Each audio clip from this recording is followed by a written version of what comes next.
The Springfield, Ohio city manager is speaking out about misinformation. It comes after former President Trump echoed a false rumor about immigrants eating pets there at Tuesday night's debate. Listen. In Springfield, they're eating the dogs, the people that came in. They're eating the cats. They're eating the pets of the people that live there.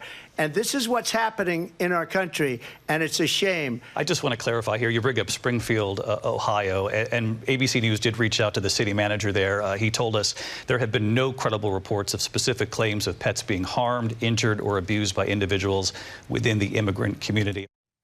And that city manager now tells ABC News, quote, "It is disappointing that some of the narratives surrounding our city have been skewed by misinformation on social media and further amplified by political rhetoric in the current highly charged presidential election cycle." ABC News senior reporter Emmanuelle Saliba covers misinformation for us, and she joins me now for more on this.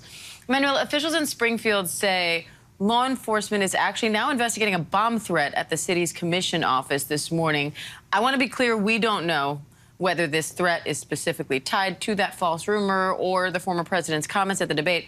But you say there is precedent of misinformation like this leading to threats of violence or actual violence? Absolutely. Some of us may think that this is just a harmless rumor, but in fact it's not. We have a long history of examples that show that this type of misinformation can have real-world consequences. There are reports, local reports right now of Haitian families in that community in Springfield being too scared to send their children to school. They're being intimidated, some have had their car vandalized, and some are considering now leaving the community even if they've been there for 6+ years. So it's having real-world consequences. We saw this happening recently in the UK, where a tragic incident was taken, and the same scenario happened online. It was inflamed and used for political purposes, and then it led to riots, to violent riots. So we know this has consequences on the ground, and it can be harmful to people.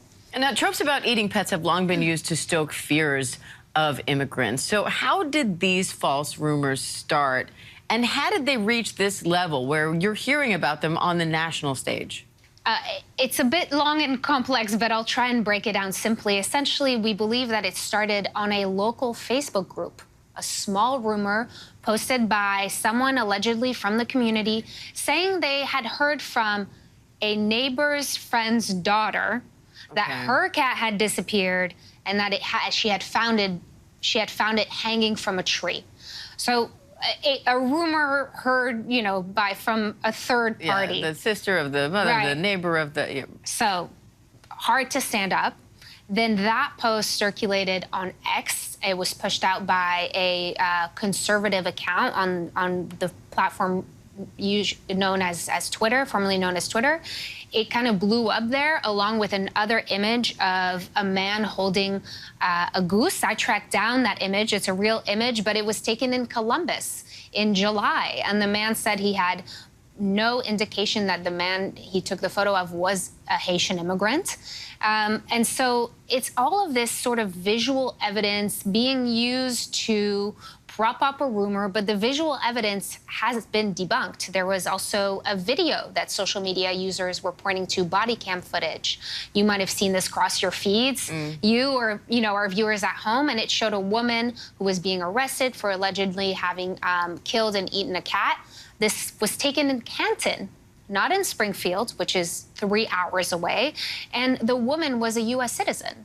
And so it's, again, these three pieces of visual, of content that are being used as visual evidence that are false, that have been debunked. And since this rumor started and during the weekend, there has been no credible reports and no documentation of this ever happening. Interesting. Sometimes the tricky things with these things is when you have these little nuggets that appear to be true, a photo, a video, and then you realize the details are not how they appear and how they're being painted on social media. Yes. Makes it a little more tricky. They were amplified. All right, senior reporter Emmanuelle Saliba, great work as always. Thank you.